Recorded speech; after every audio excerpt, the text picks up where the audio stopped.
I'm Brian Spears, co-founder and CEO of New Age Meats, where we are creating the future of meat today. And I'd like to ask you a question. Why do we eat what we eat?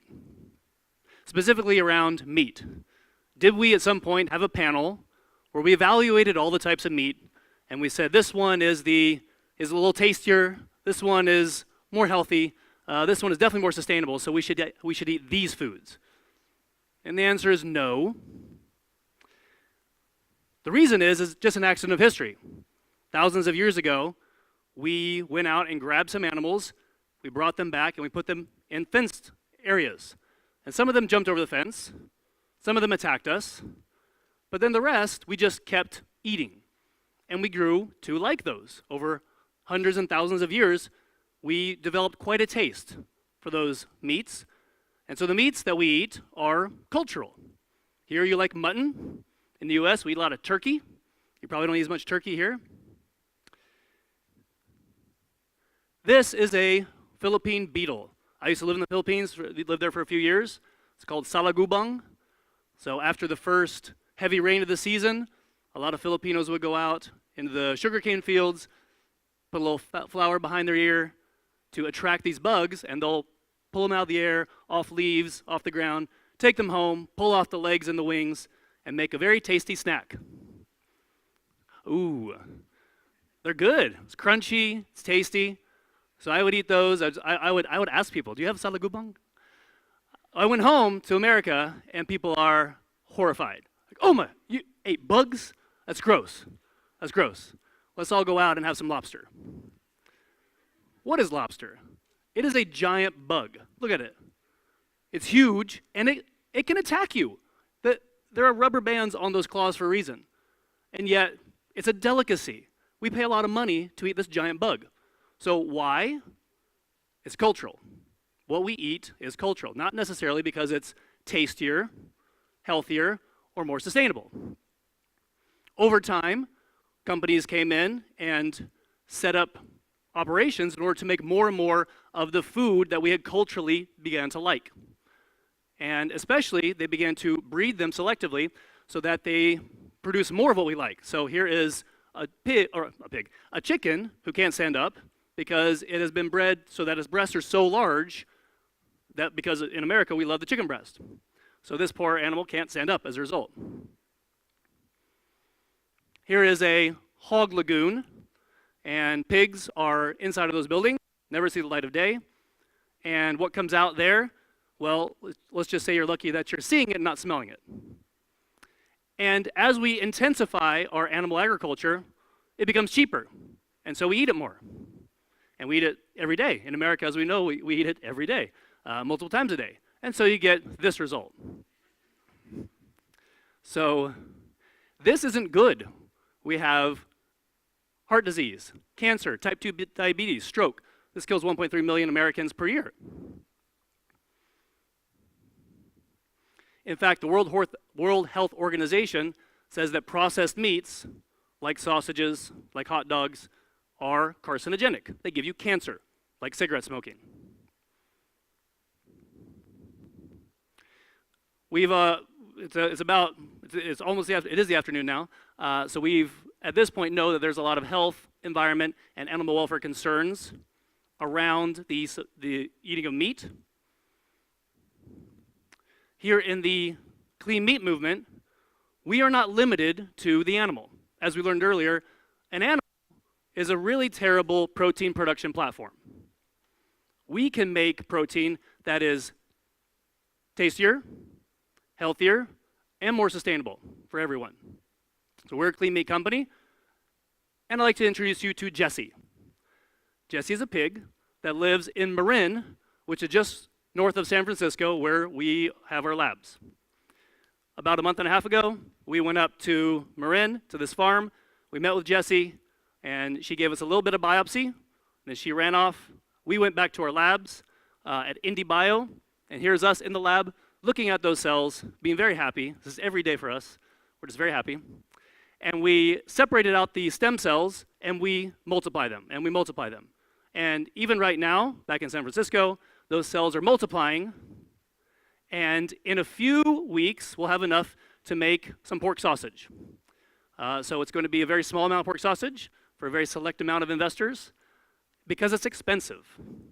And you may ask, well, why is it so expensive? Well, it's helpful to know where our industry comes from, where our technology comes from. We are a derivative from human tissue engineering. I'll give you an example. If you have a faulty heart muscle, I can go take a bit of that heart muscle, put it in a flask, grow it, and then put it back inside of you. And when I put it back inside of you, it has to last there for like 20 years, right?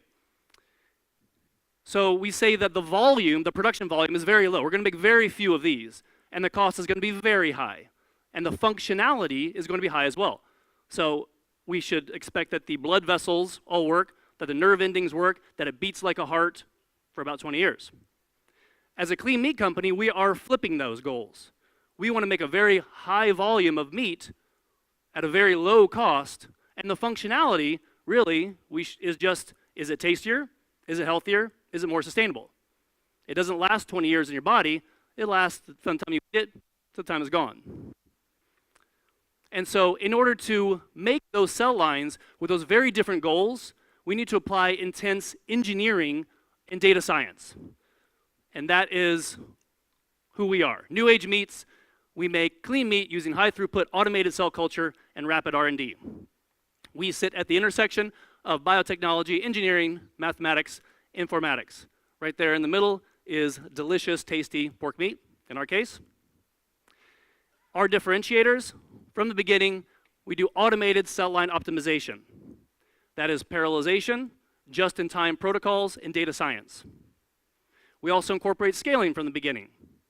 As we've learned here, we can already make clean meat in a lab. That's not really the question. The question is, can we make it at scale, and can we make it cheap enough that people will replace the meat that they already eat with the meat that we're making? And then finally, an integrated interdisciplinary technologies. We use integrated interdisciplinary technologies. We don't need to reinvent the wheel. We have very talented people in the industry of human tissue engineering, and they just need to re-engineer some of their products around scaffolding, bioreactors, cell media optimization, and we can use those. So who are we to make such bold claims? Our team is Science Meets Engineering. This is my co-founder, Andre Nakula, PhD in molecular biology at Oxford, interdisciplinary biosciences, with 6 years of tissue engineering experience. Myself, I was co-founder and CEO of a company called SixClear, and I am a chemical engineer by training, also did research in industrial automation. So we went into the labs of NASA, Cisco, 3M, a lot of these companies. We made their research faster, and we also lowered the barrier between R&D and production. How do you move faster from R&D to production? Well, you use consistent hardware and software to do an iterative loop instead of throwing it over the wall. Now, we know from going out and sharing our story that not everyone is thrilled about what we're doing. There are some people that say, oh, lab-grown meat. It's not natural enough. I want to think of a farm. I want Jesse. I want to eat Jesse. So to those people, we have a go-to-market strategy for them. We want to put the pork that we're making beside something else that is also engineered and has a lot of science. Not necessarily natural, it's beer. Beer, you don't dig up from the ground. You don't pick it from a tree. You use raw ingredients, but then you apply intense science and engineering to make something that you love. You have a reactor. You have a gauge there. Steam comes out. You have piping, rivets. It's engineering. And yet what comes out? We love it. And so we are going to market with a brewery where you'll walk in. On one side you see beer being made. In the other, in the exact same manner, you see pork being made. So it's kind of a German style. You have a beer and a bratwurst. It's delicious. We are starting with pork, as I said, but pork is really just our first go-to-market. We are building out our automation platform as we do it, as we make pork. And so next we can make chicken. We can make mutton. We can make, people ask very often, well, is this going to be as good or is this going to be as healthy as what's out there? I say, no, it's not. It's going to be better. Because we can make tastier. We can actually start at the end of us as people. What do we perceive as being exceptionally delicious? And we can we can craft our meat to be that. We can imagine the tastiest meat that you can ever eat. We can make that. Imagine the healthiest meat that instead of giving you heart attack, can reduce your risk of a heart attack. Instead of giving you cancer, can reduce your risk of cancer. We can make that. And as we know, much more sustainable, both for the planet and for animals. This is the future of meat, is the future of protein, and it's a new age for meats. Thank you very much.